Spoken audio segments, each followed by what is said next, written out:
Mesdames, Messieurs, chers amis, un Premier ministre vient d'être nommé sans majorité, sans projet que celui de maintenir au pouvoir les quelques amis qui restent à Emmanuel Macron.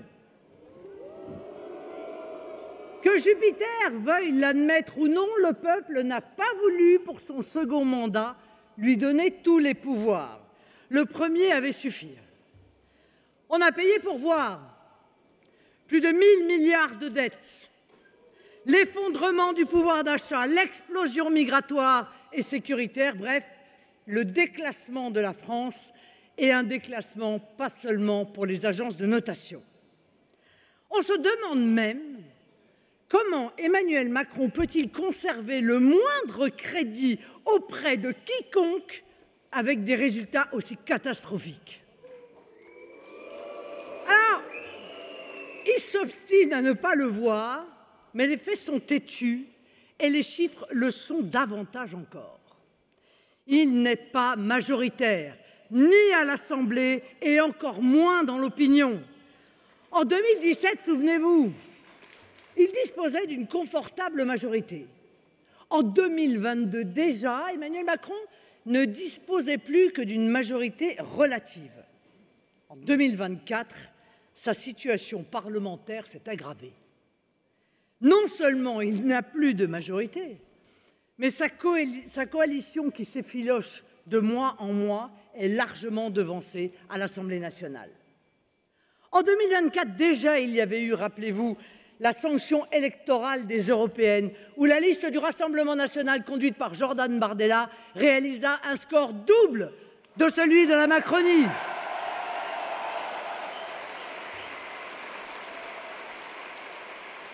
Ça n'est quand même pas rien comme désaveu. Et ce désaveu chiffré est à la hauteur de la volonté de changement.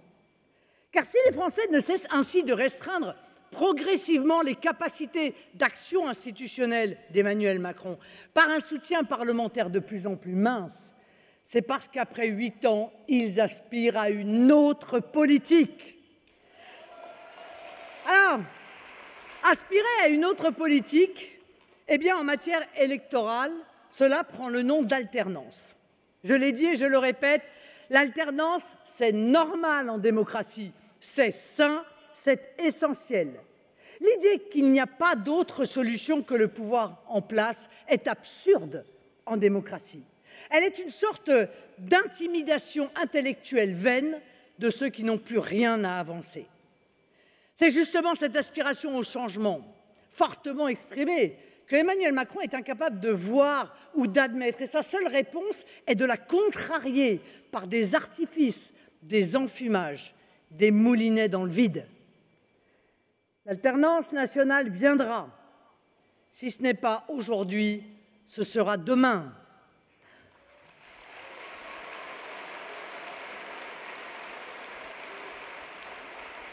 Son pouvoir ne se maintient plus que par des tours de foire. Il est usé jusqu'à la corde. C'est un pouvoir sans souffle, sans vision. Et plus les jours passent, je le dis avec gravité maintenant, sans plus aucune assise populaire. Croyez-vous que dans une démocratie, un pouvoir peut gouverner avec 15 petits % d'opinion favorable? Un soutien parlementaire en lambeaux et par l'illusion que maintiennent encore quelques médias complaisants. Il n'est pas excessif de dire que le numéro d'équilibrisme présidentiel réalisé avec trucage risque de mal se terminer pour les Français. Ce pouvoir n'a désormais pour seul record que son taux d'impopularité, pour seul soutien que des bribes de force déconsidérées, pour seul projet que d'empêcher la respiration démocratique. Face à la dure réalité d'un siècle qui dévale sur nous, face aux menaces sécessionnistes, islamistes ou mafieuses, qui dans de nombreux endroits nous pressent d'agir, face aux grandes révolutions technologiques qui redistribuent les atouts du jeu de cartes mondial, la France se retrouve paralysée politiquement et même institutionnellement. Le pays est coincé coincé par deux forces dont le projet est le blocage. Un président qui organise le blocage institutionnel, quitte à attenter à l'esprit de la Constitution, qui l'enjoint normalement à veiller au bon fonctionnement des institutions. Puisque nous sommes dans une ville de rugby, permettez-moi cette métaphore, le bloc macroniste se couche sur le ballon pour empêcher la partie.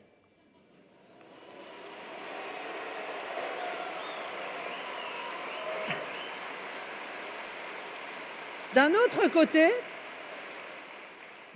côté, les LFI. Ces tchéguévaristes de carnaval qui cherchent à bloquer le pays en faisant brûler des poubelles par des petits bourgeois encagoulés.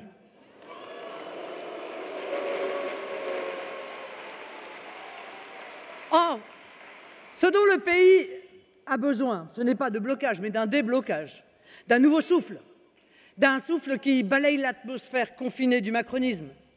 On nous dit que le nouveau Premier ministre va commencer ses consultations. C'est une expression assez adaptée pour un système malade, d'ailleurs. Il va donc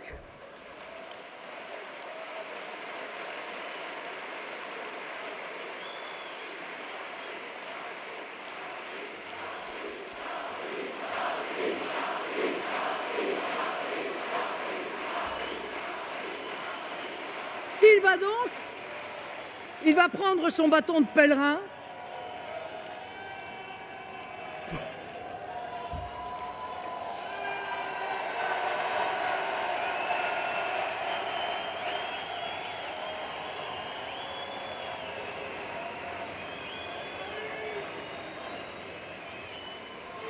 il va donc, disais-je, prendre son bâton de pèlerin pour quémander des soutiens ici et là.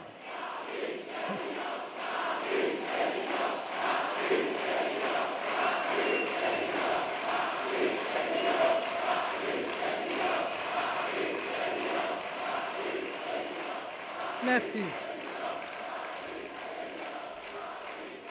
Il va aller, monsieur Le Cornu, un coup chez les socialistes ou les écologistes,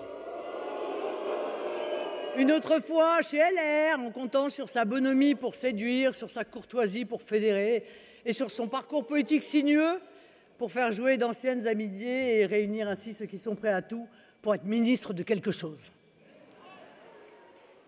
La politique, ce n'est pas un abonnement à mythique. Et un gouvernement n'est pas un club de rencontres entre amis.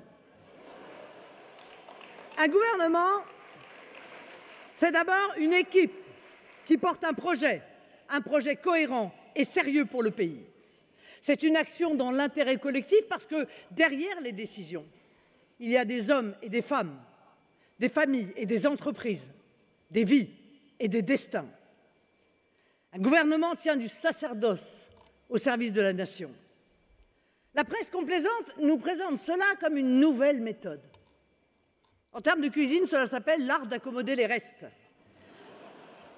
Les restes d'une mauvaise cuisine, une cuisine immangeable et même toxique.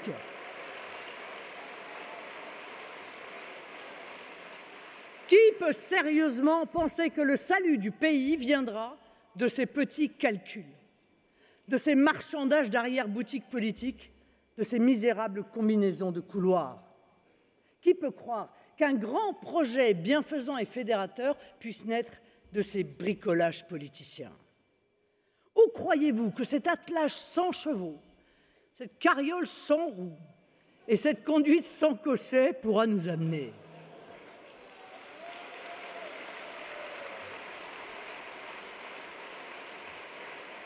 Emmanuel Macron, qui n'est pas davantage un Mozart de la Constitution que de la finance, replonge ainsi la France dans le marécage boueux et malodorant que les Français avaient heureusement quitté en 1958 avec la Constitution et en 1962 avec l'élection du président au suffrage universel.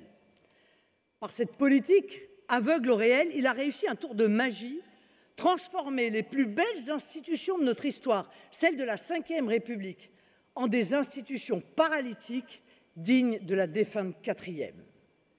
M. Mélenchon non plus, d'ailleurs, et tous les partis de gauche qui lui sont soumis, n'aiment pas la Ve République. Il en voudrait une 6e. La belle affaire. Je me suis toujours méfié en voyant des amateurs tenter de remplacer le marbre par du carton-pâte. La vérité est là aussi beaucoup plus simple. Ce dont nous avons besoin, c'est d'un retour à l'esprit et à la lettre de la Ve République et donc, au vu de la situation actuelle, d'un retour aux urnes.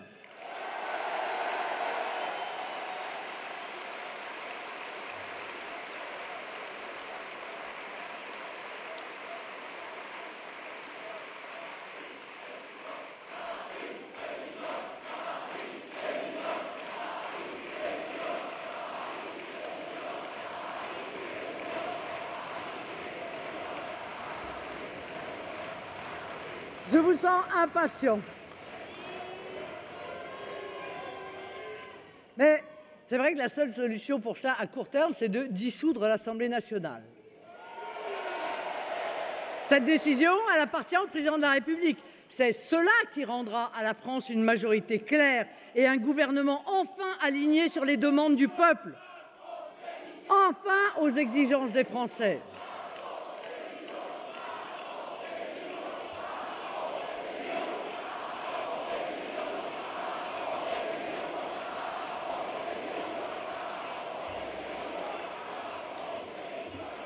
Les Français seraient, à ce qu'il paraît, résignés. Ils seraient même, c'est le mot à la mode, vous savez, dans les petits cercles parisiens, ingouvernables. Je ne vois rien de tout cela aujourd'hui. Ce que je vois, ce sont des millions de Français enthousiastes, déterminés, et plus que jamais des Français debout. Mes amis, la France ne sera jamais mieux servie que par nous-mêmes.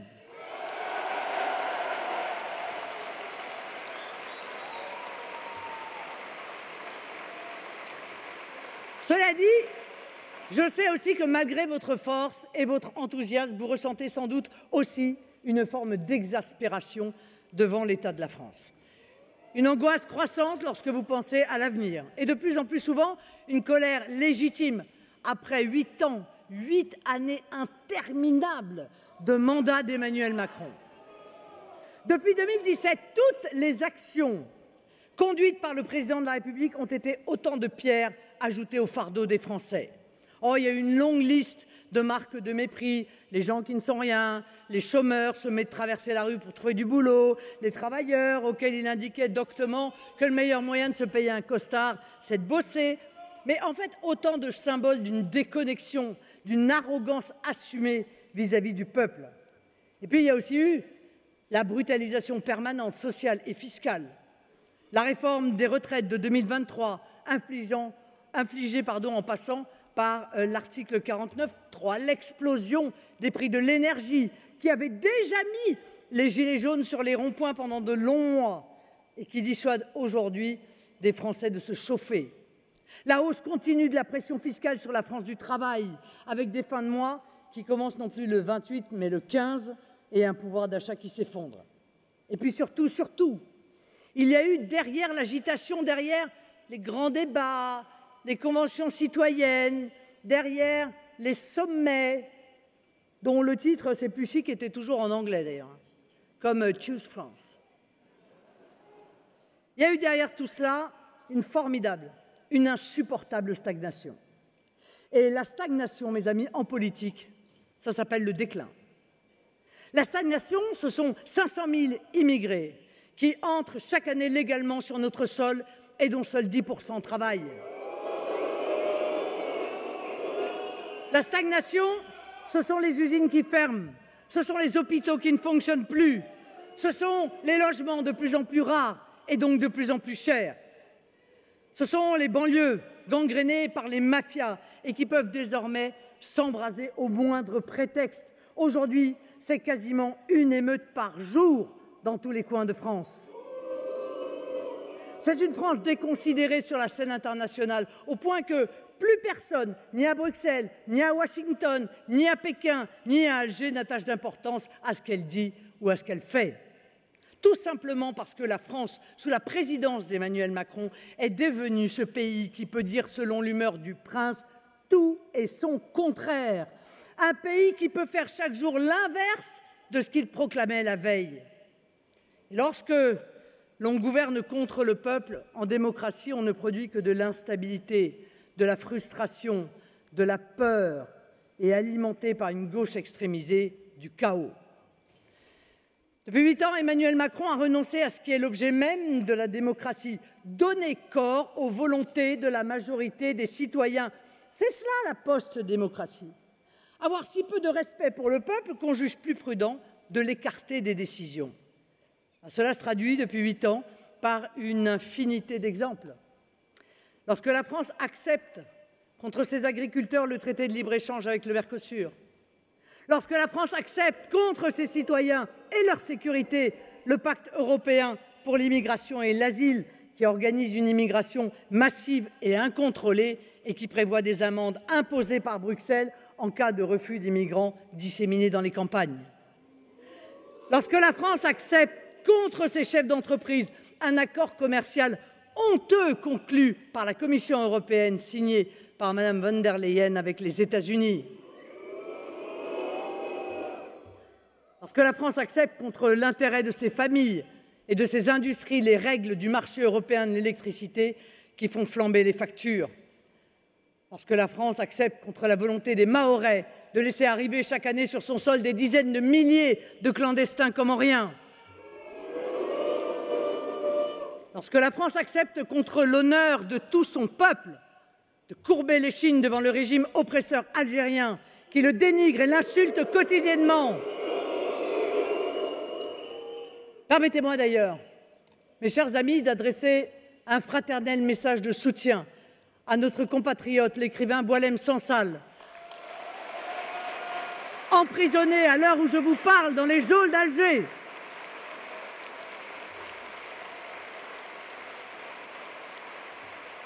Et aussi, bien sûr, à un autre de nos compatriotes, le journaliste Christophe Glaise, emprisonné pour des motifs totalement illégitimes lui aussi. Nous pensons à eux et nous continuons à exiger leur libération immédiate. Laissez-moi suggérer une idée toute simple pour rétablir la défense de nos intérêts et de nos ressortissants face au régime algérien. On pourrait appeler ça, une idée en passant, le triple zéro.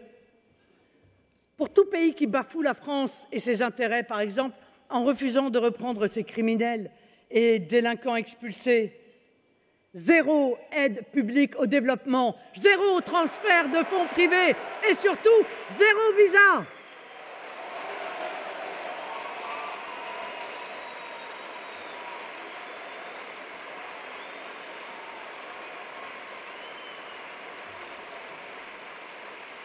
Mes amis, s'il faut résumer la situation de la France, je le ferai de la manière suivante: des problèmes d'une incontestable gravité, mais des solutions d'une aveuglante clarté.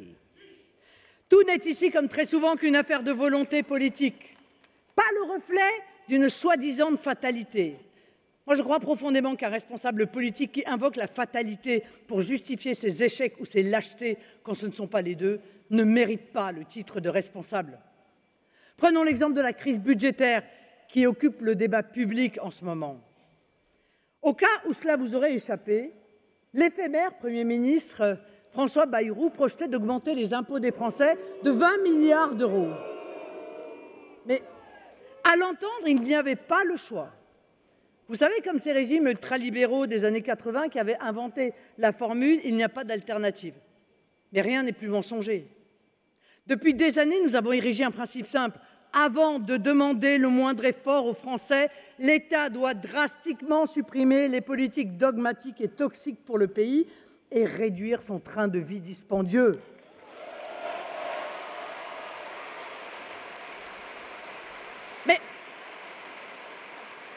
Mais à chaque effort sur la dépense que nous avons chiffré, à chaque effort que nous avons proposé aux différents gouvernements depuis tant d'années, on nous a répondu la même chose: c'est pas possible.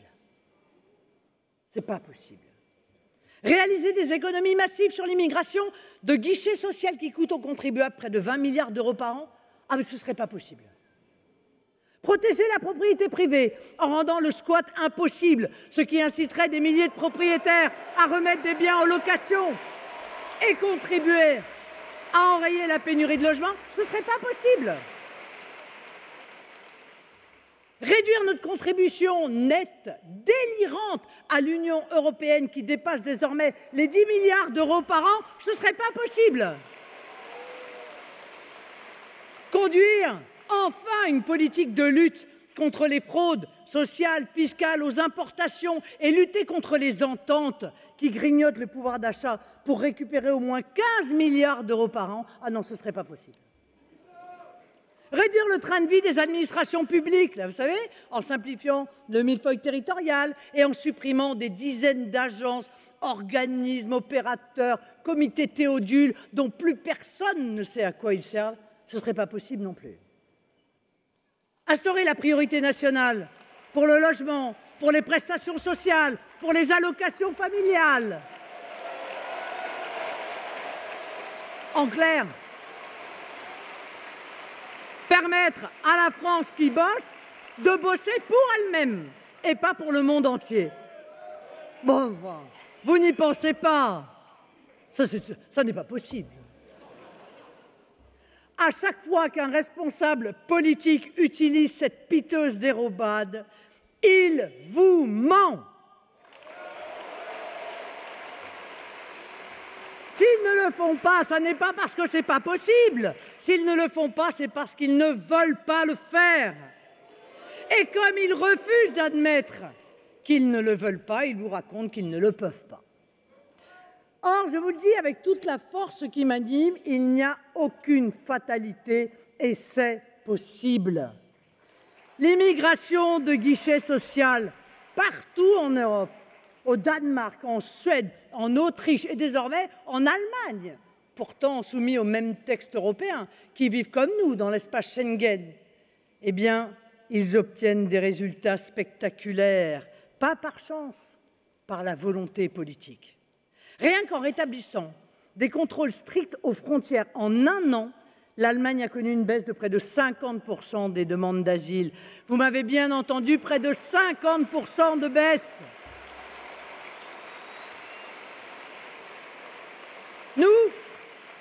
Nous croyons à la volonté politique. Nous croyons, comme l'a rappelé Louis, au gouvernement du peuple, par le peuple et pour le peuple. Et c'est cela que nous allons faire avec vous, pour vous, grâce à vous, demain en France. La priorité nationale pour accéder au logement et aux aides sociales demain, nous le ferons. La priorité nationale dans la commande publique pour nos entreprises demain, nous le ferons. La réduction drastique des flux migratoires, réguliers et irréguliers, demain, nous le ferons. La baisse de notre contribution à l'Union européenne pour dégager les milliards dont nos policiers, nos soignants, nos professeurs ont tant besoin, demain, nous le ferons. Comme nous ferons la réduction des dépenses toxiques de l'administration, des milliards de subventions déversées sur des éoliennes et des panneaux solaires qui défigurent nos paysages, fragilisent notre parc nucléaire et font exploser vos factures d'électricité. Entendez bien ces trois mots, mes chers compatriotes, nous le ferons.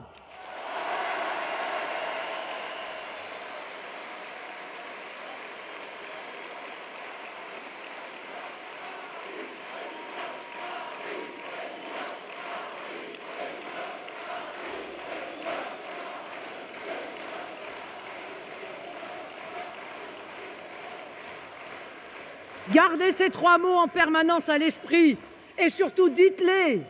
À chaque fois qu'on vous répondra « ce n'est pas possible », répétez-les.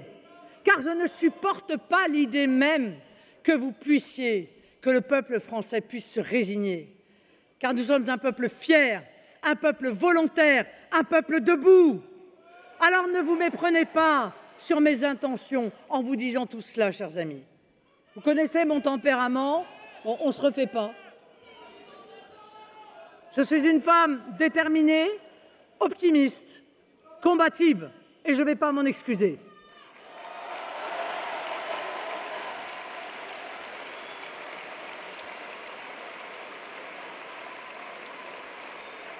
Mais, pour autant, je reste lucide sur l'état de notre nation et pleinement consciente de la colère que des millions de Français ressentent en voyant leur pays comme à l'arrêt, noyé sous les piteuses tractations politiciennes.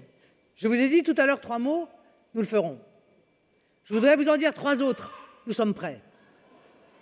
Ne regardez pas le blocage d'aujourd'hui, voyez plutôt l'alternance politique qui déjà se dessine. Cette alternance, elle porte un nom. Vous voyez peut-être de qui je veux parler.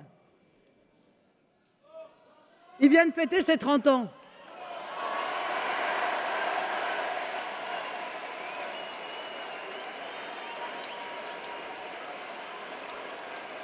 Permettez-moi d'ailleurs à nouveau de lui souhaiter en votre nom un joyeux anniversaire. Ce nom, c'est évidemment celui de Jordan Bardella.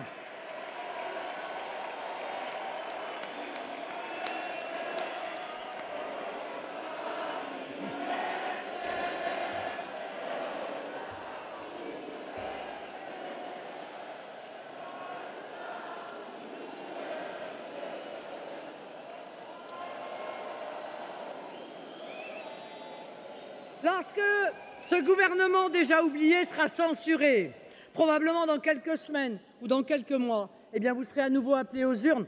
Vous aurez le pouvoir de faire de Jordan votre Premier ministre. Et le premier d'entre eux, depuis des décennies, à être entièrement dévoué au service de la France et des Français. Car la France n'est pas ingouvernable. Ce sont les partis du système qui sont incapables de la gouverner, parce qu'on ne peut pas gouverner contre le peuple. La France n'est pas divisée. La seule fracture qu'elle connaisse, c'est celle qui sépare ses dirigeants de la volonté populaire. La France n'est pas bloquée. Les seules chaînes qui la retiennent aujourd'hui, ce sont celles de vieux partis fatigués, qui cherchent dans le passé les vieilles recettes qui n'ont jamais donné et ne donneront jamais à notre grande nation l'avenir qu'elle mérite. Je crois profondément au contraire que notre pays, c'est-à-dire son peuple, n'a jamais été aussi uni, qu'il n'a jamais été aussi déterminé à bâtir l'union nationale. Nous allons commencer à rebâtir dès maintenant autour de 4 axes parfaitement consensuels, parfaitement conformes à vos attentes, car la crise actuelle, politique, budgétaire, économique ne résulte pas de vos choix. Elle résulte du fait que vous n'avez pas été entendus. Notre première priorité sera naturellement le rétablissement des comptes publics. Nous engagerons depuis Matignon le début du redressement de nos finances. Parce que des comptes mal tenus, ce sont des impôts qui flambent pour les ménages comme pour les entreprises. Nous comprendrons dans les dépenses publiques inefficaces, voire toxiques pour l'économie, nous rétablirons l'équité fiscale et sociale, notamment en luttant contre toutes les fraudes. Deuxième priorité, relancer le pouvoir d'achat et libérer la croissance. Nous baisserons vos factures d'énergie tout de suite. Nous soutiendrons les familles et les jeunes. Nous réduirons la charge fiscale et les normes qui étouffent nos entreprises et nous lancerons un plan ambitieux dès maintenant de relance de notre industrie après 40 ans de course à l'abîme. Troisième priorité, chers amis, nous rétablirons l'ordre aux frontières et dans la rue.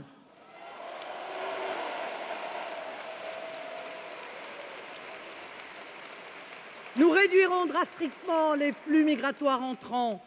Nous mettrons en œuvre une politique d'expulsion performante, effective, après des années d'échecs. Nous punirons les délinquants qui ne seront plus dorlotés, mais incarcérés, qui ne seront plus subventionnés, mais privés d'aide sociale. Parce que ce n'est pas en augmentant les primes d'assurance, en demandant aux Français de payer pour les dégâts des casseurs qu'on pacifie les rues. C'est en garantissant des sanctions dures et immédiates et en leur présentant la note à eux, pas à nous.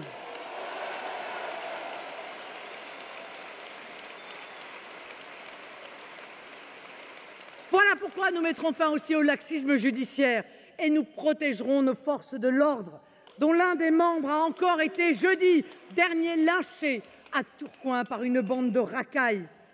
Permettez-moi ici de rendre un hommage particulier à nos forces de l'ordre et de souhaiter à cet agent un rapide rétablissement.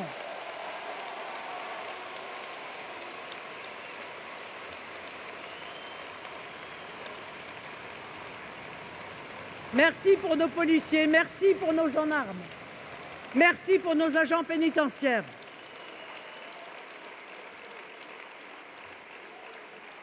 Quatrième et dernière priorité, mes chers compatriotes, remettre l'État au service des Français. Nous engagerons le redressement de notre système de santé. Nous referons des écoles de la République des sanctuaires où les signes religieux seront interdits, comme les téléphones portables. Et où les enseignants seront enfin à l'abri des menaces et de la peur.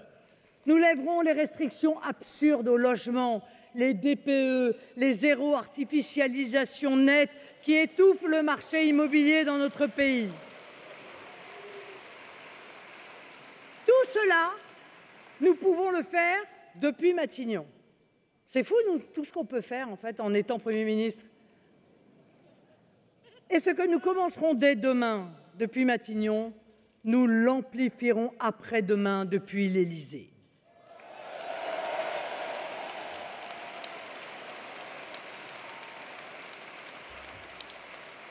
Mes chers compatriotes, je veux que vous ressortiez de notre rendez-vous de ce jour le cœur gonflé de fierté et l'esprit empli d'optimisme. Vous avez rendez-vous avec la France. Dans quelques semaines, vous aurez à travers nous le pouvoir d'engager le grand redressement tant attendu par le peuple français depuis des décennies. Nous serons à ce rendez-vous, nous lui ferons honneur. Cette alternance qui se dessine, vous l'avez tant attendue, elle n'en sera que plus belle, elle n'en sera que plus grande. Et soyez plus que jamais fiers, vous tous ici et dans la France entière, d'en être les premiers acteurs. Nous avons la plus belle des œuvres à accomplir. Nous allons réconcilier les Français avec leur avenir. Nous allons rebâtir la France, le plus beau pays du monde. Confiance, volonté, persévérance et unité, mes chers amis, ensemble, nous le ferons. Vive la République, vive la France!